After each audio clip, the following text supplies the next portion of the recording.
Friends, हरे कृष्णा, राधे राधे। आपका हमारे इस चैनल राधिका चितचोर में बहुत बहुत स्वागत है। दोस्तों, आज मैं आपके लिए एक विशेष जानकारी लेकर आई हूँ जो कि पुत्रदा एकादशी से रिलेटेड है।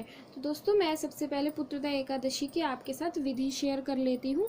तो विधि कुछ इस प्रकार है। सुबह आप उठें, सूर्य देव जी को अर्घ्य दें और अर्घ्य देने के बाद अपने मंदिर में जाकर भगवान के आगे प्रण करें कि भगवान जी, आज हमने पुत्रदा एकादशी का व्रत करा है तो आप इसे पूर्ण कीजिएगा।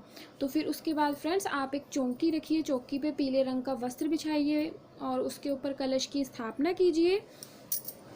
उसके बाद आप कलश की स्थापना करेंगे। नेक्स्ट दोस्तों, आप ये याद रखिएगा कि आप पीले रंग की चीज़ों का ही उस दिन प्रयोग करें।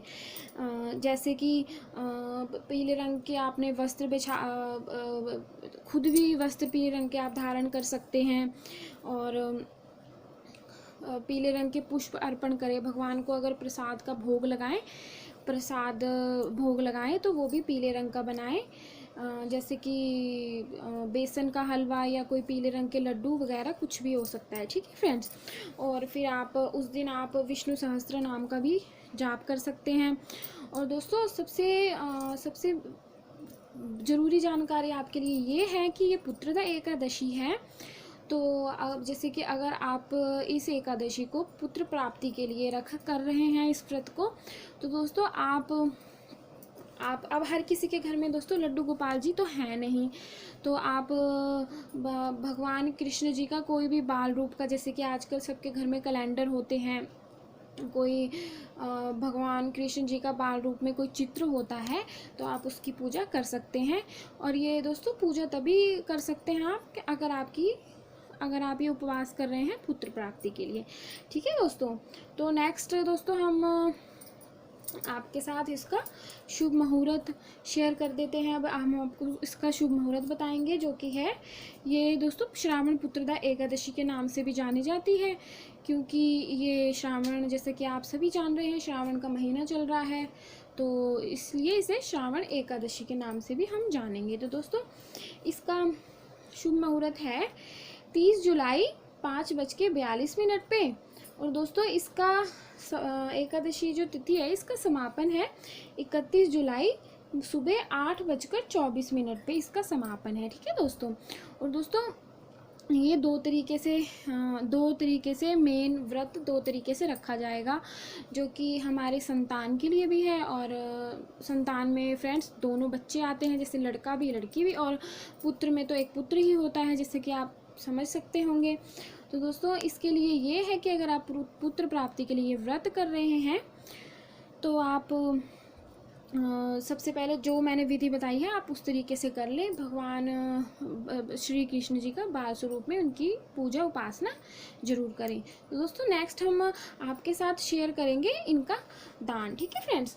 तो दान में आप क्या कर सकते हैं दोस्तों, पीले रंग के ही मतलब वस्त्र दान करें, पीला अनाज दान करें, पीली चीज़ जैसे कि पीली दाल, पीला प्रसाद, कुछ भी पीले रंग का ही दान करें। तो दोस्तों, जैसे कि आप जानते हैं ये पुत्रदा एकादशी है, तो आप बच्चों को दान, चाहे अपने घर के बच्चों को या बाहर के बच्चों को भी ये चीज़ें दान कर सकते हैं।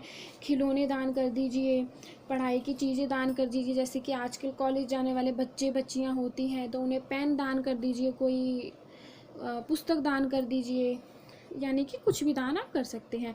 और दोस्तों, एक अलग दान मैं आपको बताऊं तो वो दान ये है कि ब्राह्मण देव को पीले रंग के वस्त्र या कोई भी खाने की चीज़ दान करें।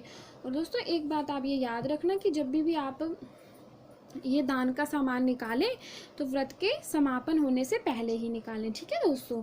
तो दोस्तों, नेक्स्ट हम अब आपके साथ शेयर करेंगे इनकी कथा। ठीक है दोस्तों। तो दोस्तों, कथा इसकी काफ़ी लंबी है तो मैंने शॉर्ट में खुद से बनाई हुई है, तो मैं आपको वो सुना देती हूँ। तो दोस्तों, इसकी कथा इस प्रकार है कि धर्मराज जी युधिष्ठिर श्री कृष्ण जी से कहते हैं कि आप मुझे श्रावण पुत्रदा एकादशी के बारे में बताएं कि ये क्यों करी जाती है और किस माह में करी जाती है। तो दोस्तों, श्री कृष्ण जी कहते हैं, उनको ये कथा सुनाते हैं कि द्वापर युग में महिष्मती पुरी के राजा एक शांत और धार्मिक व्यक्ति थे। लेकिन पुत्र से वंचित थे। उनके शुभचिंतकों ने यह बात महामुनि लोमेश को बताई, जिन्होंने बताया कि राजा पिछले जन्म में एक क्रूर और दरिद्र व्यापारी थे। उसी एकादशी के दिन दोपहर के समय वह बहुत प्यासे हो गए और तालाब पर पहुँचे। इसी चिलचिलाती गर्मी में एक प्यासी गाय वहाँ पानी पी रही थी। उसने गाय को रोका और खुद पानी पी लिया। यह कृत्य अधर्म था। पिछले जन्म में अपने कुछ अच्छे कर्मों के कारण वह इस जीवन में राजा बन गए, लेकिन उस पाप के कारण वह अभी भी संतानहीन थे। महामुनि ने बताया कि यदि उनके सभी शुभचिंतक पूरे विधि विधान से श्रावण पुत्रदा एकादशी का व्रत करते हैं तो राजा को इसका लाभ मिलेगा। तो दोस्तों, जैसे कि शुभचिंतकों ने ये व्रत किया और राजा ने भी अपने लोगों के साथ इस व्रत की पूरी विधि विधान से पालन किया। तो उनकी रानी ने एक पुत्र को जन्म दिया। तब से इस एकादशी को पुत्रदा एकादशी भी कहते हैं। तो दोस्तों, ये थी इसकी कथा। तो दोस्तों, जैसे कि अगर आपके पास घर में एकादशी की कोई पुस्तक अवेलेबल नहीं है तो आप मेरे इस चैनल पे इस कथा को भी सुन के अपना व्रत का पारण कर सकते हैं। ठीक है दोस्तों, मैंने आपको सारी जानकारी दे दी है। तो दोस्तों, मैंने आपको सब बता दिया है, विधि बता दी है, दान बता दिया है, कथा सुना दी है। तो दोस्तों, अब हम मिलते हैं नेक्स्ट वीडियो में। तब तक के लिए हरे कृष्णा, राधे राधे, राधे राधे फ्रेंड्स।